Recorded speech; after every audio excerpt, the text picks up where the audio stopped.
Hey everyone, and welcome to this explainer. I'm absolutely thrilled you're tuning in today, because we are going to unpack a truly incredible story. It's a story about industry, about profound loss, and ultimately an incredibly ambitious vision for the future. And it all centers around a sprawling, century-old meatpacking plant in Pueblo, Colorado. Today, we're going to explore how an abandoned, sleeping industrial giant, a place known as Watertower Place, isn't just some dusty relic of a bygone era. Actually, it holds the master key to an entire city's rebirth. So right off the bat, I want to ask you something. What should a city do with the places that made it? It's a pretty profound question, isn't it? If you think about your own hometown for a second, you can probably picture them, those massive old factories, the silent brick warehouses, maybe dormant rail yards. Do we just tear them down? Do we ignore them completely?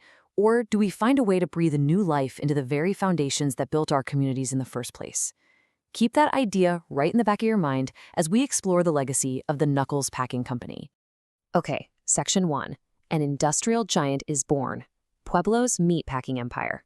Let's dive into this. Our story actually kicks off all the way back in 1891. Emmett Nuckolls and his son G.H. Nuckles saw just immense potential in Pueblo, Colorado.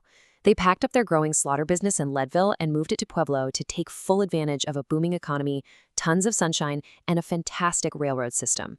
Pueblo was rapidly becoming this industrial powerhouse in the American West, mostly driven by steel and rail, and the Nuckles family, well, they were determined to be right at the center of the action. Now, to keep up with skyrocketing demand, especially after a wave of federal food safety reforms swept the country, the family decided they needed to build a massive, modern meatpacking facility. It took a whole year to construct, and it officially opened its doors in 1917 on South Santa Fe Avenue. Historical records show they spent about $300,000 on construction back then.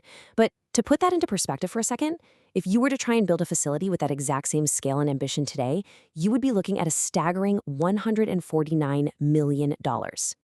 Now, what's really interesting about this facility is just how big it was. It sat on 6 acres with 250,000 square feet of floor space. In fact, it was so massive that during its very first inspection tour in October 1916, 3 visiting dignitaries literally got lost inside it. No joke, the staff actually had to call the local fire department to come and track them down. That is the sheer, overwhelming scale we are talking about here. So the reason the building was so unbelievably vast and complex comes down to a revolutionary architectural concept known as the rational factory. The family hired this brilliant Norwegian-born architect named Hans Peter Henchin to design it. And he didn't just throw up some walls and floors, he designed the entire building to operate like a giant predictable machine. He championed this rational factory model, perfectly orchestrating the flow of the product. The livestock would be moved to the upper levels, and then using the natural force of gravity, the entire process of dressing, processing, and refrigeration would flow seamlessly downward. The architecture itself literally became the production line. Moving on to Section 2, Resilience and Female Leadership, Surviving Floods and Breaking Glass Ceilings. A building is really only as strong as its ability to weather a storm, both literally and figuratively. And this plant, it was built tough, with reinforced concrete and heavy brick walls. That foresight paid off almost immediately. In 1921, the devastating Great Pueblo flood tore right through the city, destroying homes and businesses. Yet the Nuckles plant stood directly in the flood's path and survived. It was so resilient, in fact, that within 90 days it was fully operational again, and places like the Red Cross and the Elks Lodge actually used the plant as a recovery center for the grieving city. As the decades rolled on, the plant just kept enduring. We've talked about the 1891 origins, the spectacular opening of the new plant in 17, and surviving the 1921 flood. But in 1928, a major shift occurred. G.H. Nuckles passed away. And instead of this massive industrial enterprise passing to some board of distant investors, it passed to a new generation, specifically his 2 daughters, Marian and Dela. Honestly, this is one of the absolute best parts of the source material. In an era when it was basically unheard of for women to hold executive roles in heavy industry, these 2 sisters took the wheel. Marian became the president. She brought this intense discipline, brilliant financial skill, and she commanded deep loyalty from the workforce.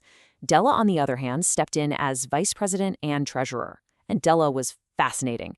She had trained in modern dance out in LA and even performed on Broadway. So she brought this incredible creativity and a massive network of industry connections back to Pueblo. Together, these two women successfully steered a meatpacking empire right through the Great Depression and World War II. Section 3, The Fall of a Giant. 1980 closure and decades of dormancy. Well, sadly, every golden era eventually faces the sunset. In 1946, the family sold the plant to American Stores of Philadelphia, which officially ended the Nuckles family's direct leadership. The facility did keep operating for decades under different corporate names, but the entire industry was fundamentally shifting, and eventually, the inevitable happened. In 1980, this massive factory permanently shut its doors.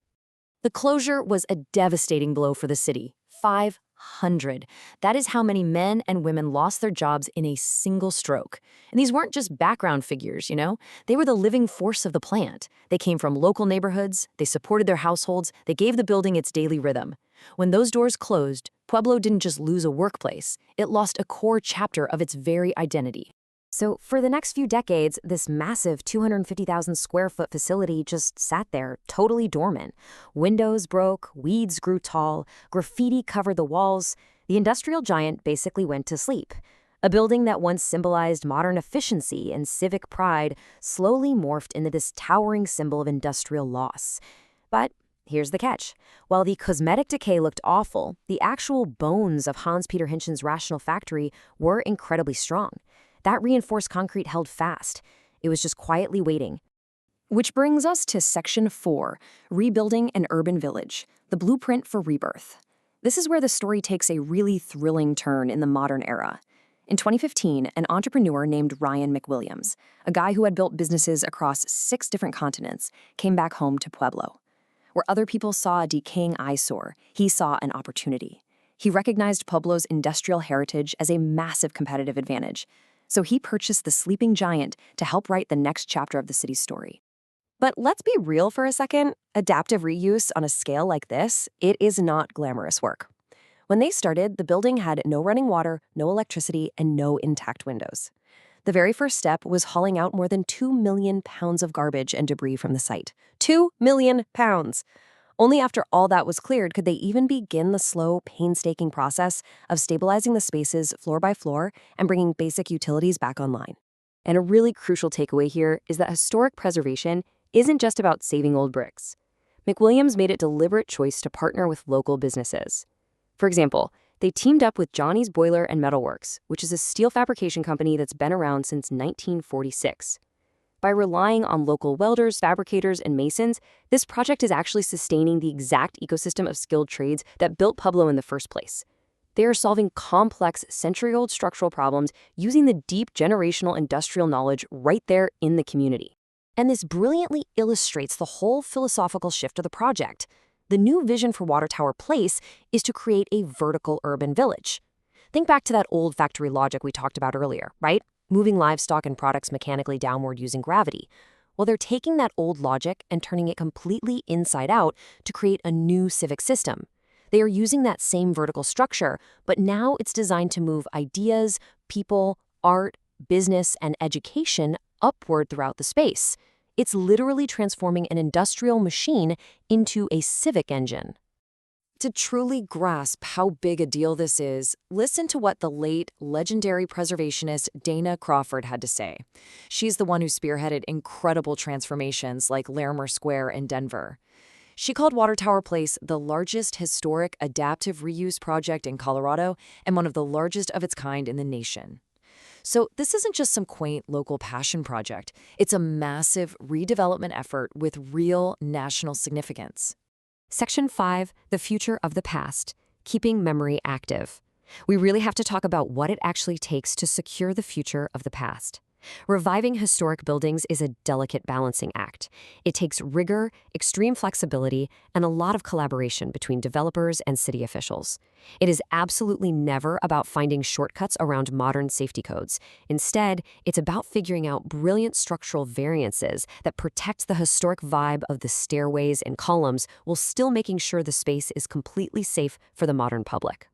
And you know what? That careful work is already paying off and bringing the space vividly back to life. Over 2,000 people have already come through on public tours just to experience the sheer scale of the place. We're seeing strong parallels here to really successful national models, like the Crosstown Concourse in Memphis, proving that giant industrial centers can thrive as mixed-use urban spaces. Right now, Watertower Place is building a brand new museum on the second floor to share the Nuckles family story, all while acting as a live platform for local entrepreneurs, artists, and nonprofits. The source material for this explainer frames the whole endeavor perfectly. It says, historic preservation is not nostalgia. It is about keeping memory active. When you preserve a place like Watertower Place, you aren't just creating a dusty museum piece or, retreating into the past. You are allowing the city's hardest working places to get back to work. You're taking the strength of a community's history and using it as a direct tool to construct its future. Which brings us to our final thought for today. Watertower Place proves that the past hasn't passed. It's just waiting to be put back to work. So, the next time you drive by those quiet, towering brick giants in your own hometown, I want to leave you with this question. Is your city willing to match the scale of its history with the scale of its imagination? Thank you so much for joining me on this explainer. Keep learning, keep exploring, and I'll see you next time.